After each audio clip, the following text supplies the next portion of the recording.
It feels like modern players get to pay the low price of 2 life per land to just play some Legacy these days. The price of entry has costed so many modern players out of the format or restricted them into certain strategies to the point where they can't even upgrade come Modern Horizons 3. And that's kind of what I want to talk about today. The price of entry, the cost to play the modern format, and how in many ways it started to feel like the Eternal formats. Thankfully, the reserve list isn't what's holding it back, or heck, Nadu or Turn 2 Storm decks. Those are metagame discussions. In terms of the cards actually being printed to us, it feels like staples and direct to consumer cards are what's really preventing a lot of accessibility for players these days. But Universes Beyond aside, we do have the One Ring as the big piece of discussion here, and that's going to be the topic that we go over. I wanted to go through a PleasantKenobi video that actually goes right over this, or I'm assuming so anyway, based on the title and thumbnail. I thought it'd be a good idea to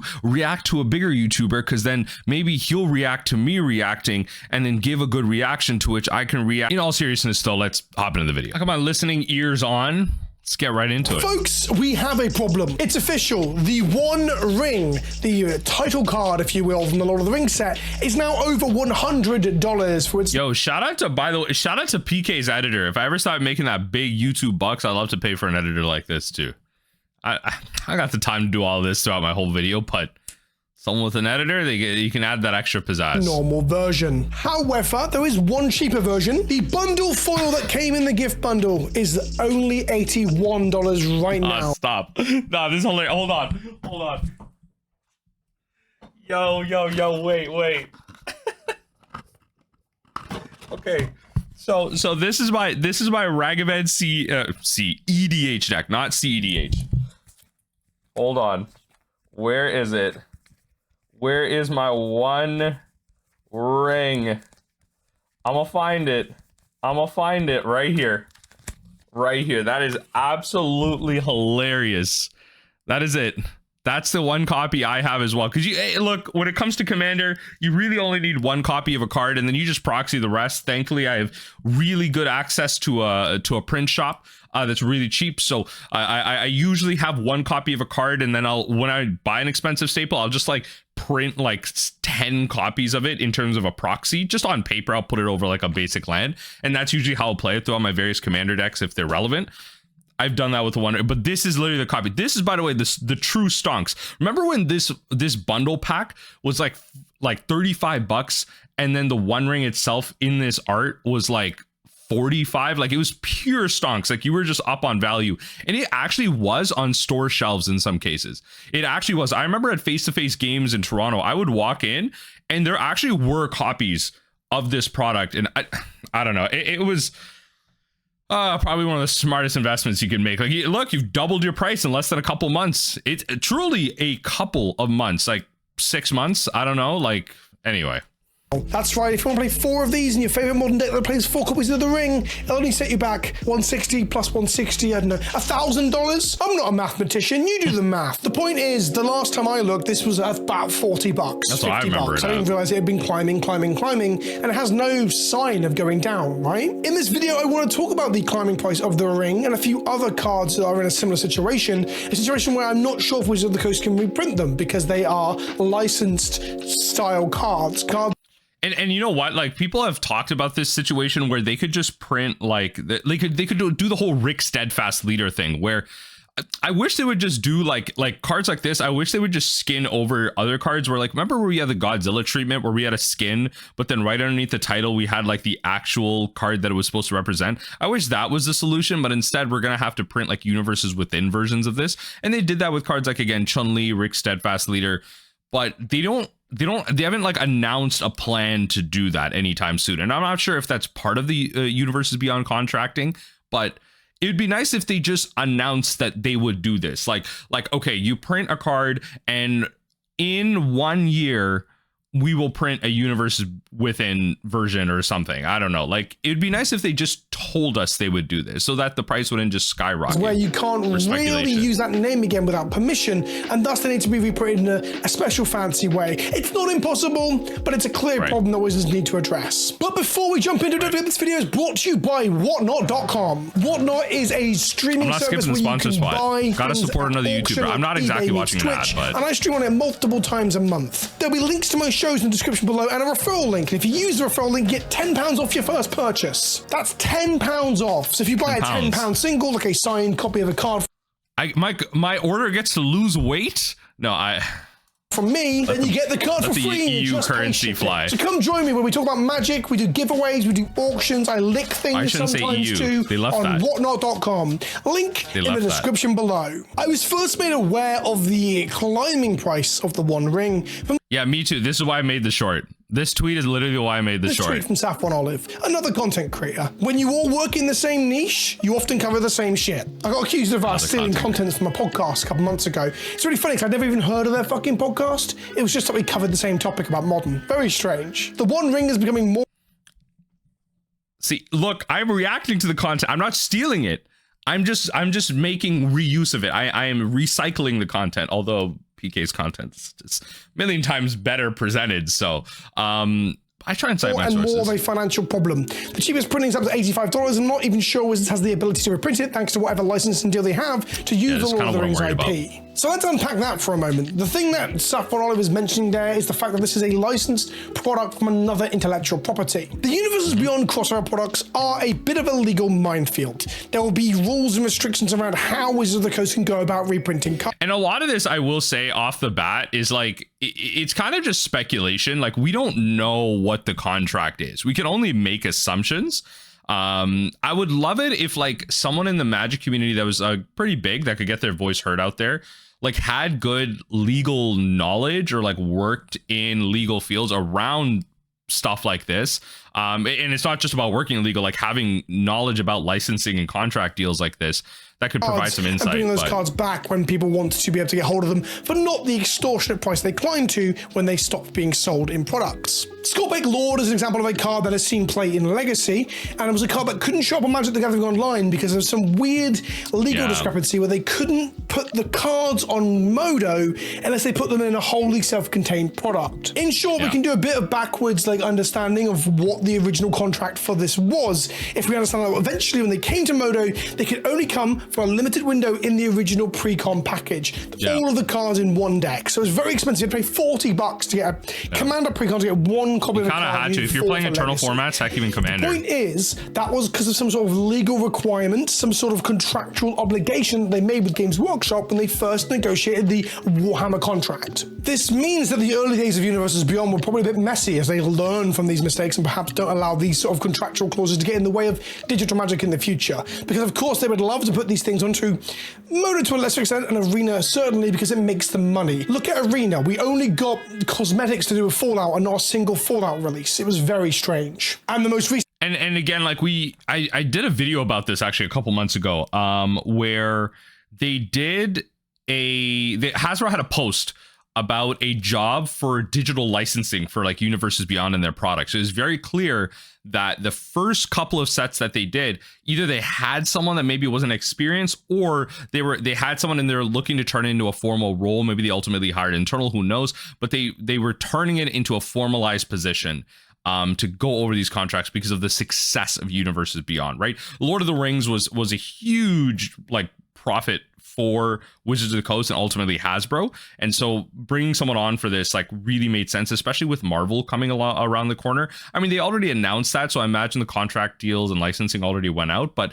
maybe there was clause in it to be able to change it or update it. So they're turning this into something more. Assassin's Creed cards that are coming out a week or two after this video is released, they aren't going to be available on Arena either. Again, they seem to have messed up some sort of contractual negotiations here about using these video game IP stuff in their own version of a video game of Magic. That's my inkling anyway. On top of that, there will be that being very relevant for formats like Timeless and stuff, where you're supposed to have, like, it's supposed to be like kind of vintage light, like you don't have access to every card and everything. I get it, it's like arena legal stuff, but this is like a recent set printing, so not to have like a recent set that's not even coded onto it is kind of crazy. But I mean, it's modern legal, it's not Pioneer or standard legal, so I guess there is that counterpoint to it. Contractual obligations that they can't use the name again. It's beyond a certain point, right? The Wizards of the Coast making Lord of the Rings cards doesn't give them the rights to legalities forevermore, unless they wrote that into the contracts, which any sane company is never going to let them to have unlimited access to their IP, their intellectual property, forever, right? That means often, as we're seeing, once these products are done, they can't reprint them with the old names. They can't reuse something like, well, Orcish Bowmasters maybe, but the One Ring they can't. We saw this with Rick, Steadfast Leader, and the rest of the cards from the Walking Dead Secret Lair, that these cards were demanding a bit of a price tag. Rick is now a $40 card because it's a very good include for humans decks in Commander, and also saw a bit of legacy play from time to time. When they came to Commander players, I'm calling y'all out for this one. reprinting Rick Steadfast Leader, they decided to reprint it as Greymond, Avacyn Stalwart, which does exactly the same thing, but it's a universes within version. This does two things. One, it allows people that don't want to play with a photorealistic artistic depiction of a real world actor in their Magic decks and want to keep it in canon in flavor, they can avoid that. But B, it means that they can reprint this card again and again and again in master sets and similar down the line, because they aren't reusing intellectual property they don't have the extensive rights to. This is a little bit different to skinning of cards that we saw firstly in Ikoria, where we have the original Magic card name in the bottom box here, but the top bit has Mechagodzilla Battle Fortress, where we have another IP coming in but reskinning over an existing Magic card. This is what a lot of people thought originally when the Walking Dead Secret Lairs came out, how they should do the whole Universes Beyond stuff, is just reskin existing cards, but of course they instead went down the mechanically unique route. This reskinable version of a Magic card allows them to use existing designs, not have to encroach in new space, and just slap a skin and a name over it. However, when we go backwards the other way, as we saw with Rick Steadfast Leader, they don't put the original name of the card on there, and thus we get two instances of a card that does exactly the same thing with two different names and two different arts. The original point that Saffron Olive was really labouring on Twitter that I agree with to an extent, but perhaps not to the strength that he is arguing it, is that this isn't good for the game. We get two cards that look like they're two separate instances of a thing, and thus newer players might think they can put both of them in their Commander decks, for instance. It also just makes it confusing for tracking and memorization of new things. We might get to a point where we've done an IP reskin and IP reskin, and we end up with three different cards. I feel like so that initial point, around like, okay, Commander players thinking that you can put multiple copies of the card in their deck. Like, I feel like that's a problem that Wizards of the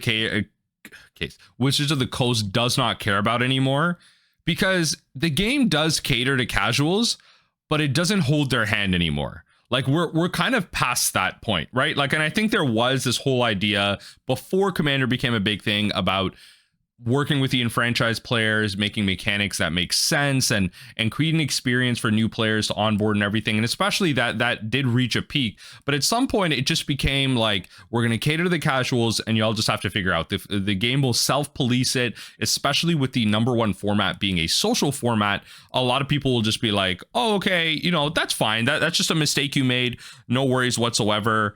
You know, like, you just remove it from now, put a basic land in there, like if you were to play two copies of the same card. So it is I guess a problem, but like Also do the same thing as Wizards reuses old designs. I think it's good when cards have names attached to what they do. The reskin using the old card name beneath the new IP name, I know that's confusing, like with Mechagodzilla, is good, because you read Hangerback Walker and you're like, oh, I know what the iconic card Hangerback Walker does. Meanwhile, when you look at Rick next to Graham and whatever his name is, there's something about them that when I glance at them, because one has a transparent text box and one doesn't, it takes me a moment to actually realize, oh, that's the universes within Rick. And Rick is kind of not iconic, but incredibly memorable, because I was playing quite a bit when it came out and I've played with it in Legacy, right? So I know what the card does, but I don't know what Greymond, Avacyn Stalwart does. Hell, I can name all of the cards that were in the Secret Lairs for Stranger Things and Street Fighter. 11 the Mage and Chun-Li Countless Kicks are right here, but I could not tell you what the in-universe versions of them are, in spite of the fact that they are the same card, functionally in terms of. See, I've known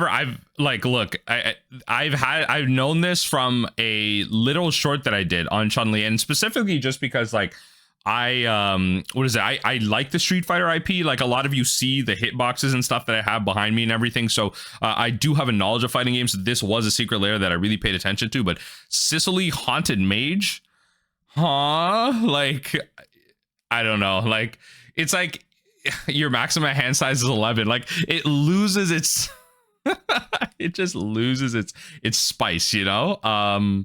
Arcane Blade Master, it's like, it's not even arcane martial artist or something. This is multi-kicker. What are you kicking with this? I don't know. It's not, it doesn't even want to stay on theme. All mechanics, just with different art and different names. I've had people tell me that they play a Zethi deck, and I'm like, I don't know what that is. And then they say to me, that's the Magic the Gathering version of Chun-Li. And I'm like, oh, okay, sure. I guess the point I'm meandering towards is that it's really funny that I heavily attach the well-known intellectual property name of famous characters and things that I've known, you know, Chun-Li I've known since being childhood, right? Not known as a friend, but I know the character. Meanwhile, Zethi Arcane Blade Master does not hold any weight in terms of me understanding or remembering what the card does. And that's where we get this weird fucking thing where I don't know what some of these cards do when you name them to me, and I need you to tell me what they are in terms of the in-universe version of the other IP that they're from. And we'll get that with the One Ring, probably. I guess the One Ring is so powerful and shows up so often that once they get the in-universe version, I guess we'll just know that's the in-universe version. It won't be like, oh, don't worry, this is the in-universe version of the One Ring. I'll just know it as Magical MacGuffin X2 or whatever. That brings us back to our original point. The One Ring, it's really bloody expensive. I need to reprint. And I think that's the thing, right? Like, it is going to be ubiquitous. Like, okay, the One Ring, in my opinion, is never going to get banned in Modern, right? Like, this is the One Ring. Okay, genuinely, the One Ring is less of a problem than Ragavan. That's my take. Right now, I'm standing by that take. Right now, as recording this video, the One Ring is less of a problem than Ragavan. Turn 1 Ragavan is still dumb. Turn 2 Ren and 6 is still dumb. Turn 1 Grief, Double Grief is still dumb. The One Ring is a turn 4 spell. If it slams, yes, it's advantage. You can exile it. The metagame has you know, they started playing, thanks to Urza Saga, the 1 mana artifact that has legs. You pay 1 green, exile an artifact, you gain 2 life. I'm forgetting the name of it. Anyway, the metagame has adapted in certain ways, and you're playing Spell Pierce is good for a reason. It's not just the One Ring adds to it. Like, we've adapted to it, but Ragavan, I feel like they put it. It's an inevitability that they do these kind of reprints. What you've got to remember though is that they never intended to do this with The Walking Dead. This was a byproduct of the outrage. Walking Dead was an incredibly controversial product for numerous reasons. Timed exclusivity, photorealism, like an IP that didn't feel like it gelled with Magic in general in terms of a new universes beyond. And then they were also mechanically unique cards in that timed exclusive thing. It was just a multitude of issues that all compounded to make it an absolute fucking disaster in terms of how the community reacted. Assassin's Creed, if I'm completely honest, check my Assassin's Creed video out. The whole thing's a little bit cringe and weird for me. I don't know why it doesn't vibe with me so much, but we've become used to it. And it's also just not as bad as Walking Dead. In some ways, Walking Dead had been such a fucking mess when it first came around, kind of ripped the band-aid clean off. And like, I feel like y'all aren't really taking in like how big the multi-Marvel set is going to be. Right? Like, this is going to be such a big shift for a lot of people, especially for a younger audience. It's going to bring so many people into the game of Magic, especially just being a multi-set thing. Like, I'd be really surprised if they actually treated it the same way they treated Assassin's Creed. It's going to be like more spectacular than the Lord of the Rings set. It's going to be big, like normal packs. It's going to have the foil treatments. It's going to have the special editions, the individual booster products. It might even have the showcase versions, like where you had those like giant green boxes where you had like all the cards that if you put them together, they had like one giant art. Like, they will do that for the Marvel set as well. And honestly, good for them. It's gonna, as long as we have more people playing Magic, I think in a way, like, there's so many ways that you can access the game of Magic now, and as many criticisms I may put on this channel, I do agree that all this is bringing more players in and more eyes on the game, introduces more ways for the game to succeed because we're gonna have differing opinions, different people go into different formats. Like, it's just a net positive. It gave us a nice deep cut for us to then claw our ways back up to some sort of rational response to all the universes beyond stuff. But it's weird to me that originally they had no intention or plan to be able to reprint this stuff. What do they do? Expect this stuff to be in like a new reserve list? It was fucking weird. So again, where can they reprint the One Ring? To go back to that question. Well, obviously they could do secret layers similar to, or put it in the list slot, similar to what they've done for the previous sort of reinvigoration or reincarnations of these secret layer cards. 11 the Mage is currently like $6 to buy, where her in-universe version is less than $1. So sometimes it works in that way. Meanwhile, Greymon is the leader of the pack and being incredibly expensive compared to any other in-universe versions, and slightly over what the actual it hasn't been printed into like is. It's the only one that seems to be more expensive than the original secret layer version. So putting them into the list for the most part, except for outliers like this, does work to bring their price down, but it's not the ideal place to put them. And if they did a secret layer where they did the in-universe version of the ring as a way to grab some money, I'd be quite upset. A secret layer is not a thing anymore where they print it to demand, right? There'd be a limited number. If they announced a One Ring secret layer with it in universe tomorrow, that thing would see, like, they will do that though. Like that actually is like a legitimate, okay, it's not a solution is the wrong word for it, but it's a legitimate next step that Wizards of the Coast would take, because like, let's say they didn't limited quantity. Let's say they just said within this time frame, like you got 5 days, right? You could buy as many copies of this as you wanted, like LGSs, people, bots, whatever. We will print to demand this card. And then after those 5 days are up, that's it. Right.